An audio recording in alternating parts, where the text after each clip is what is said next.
The trial of former Mount Carmel anesthesiologist William Husel is expected to take 8 weeks. So far, the most explosive testimony has come from Vanderbilt University School of Medicine Dr. Wesley Ely.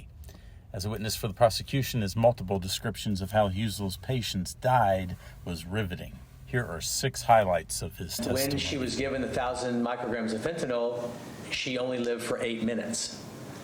And I think it's because her brain was completely shut off from delivering any more breathing by this, what I deem a lethal dose of the medication.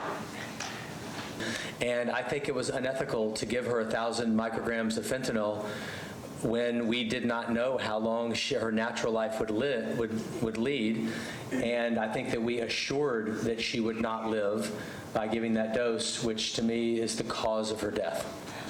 It would be like if I wanted to get somebody safely through a school zone, to keep a child safe, I might drive 10 miles an hour in the car, go very slowly, and make sure that the people crossing weren't hit. This is like driving 250 miles an hour through a school zone with people walking across the street. It's that kind of out there.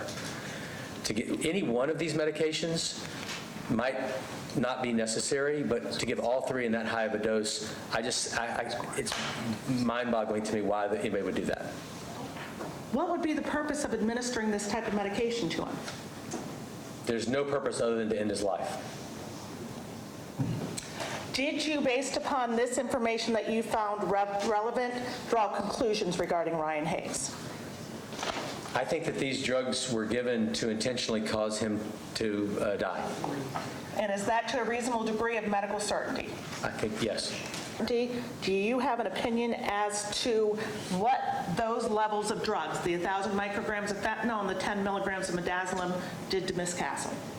Yes, I think that they killed her. The main point being that they weren't used judiciously. She was given a dose that would stop her from breathing. Yeah, he was given doses just 20 minutes earlier that would take down an elephant, and they had not had the full effect because the drugs are still increasing in their effect on the body at that time. So the amount of impact of stopping breathing is growing inside his body at the time that he's then given a double dose even more. We would have wanted to see that drug go play out for 3-4 hours at high doses before ever touching him with any more medication. But instead, only 20 minutes later, he's given the same amount again, which just completely ensures that he cannot breathe. And based upon your review of the records, do you have an opinion as to a degree of medical certainty as to what caused Mr. Hayes' death? Absolutely. And what is that, sir? He received lethal doses of fentanyl, hydromorphone, and benzodiazepine.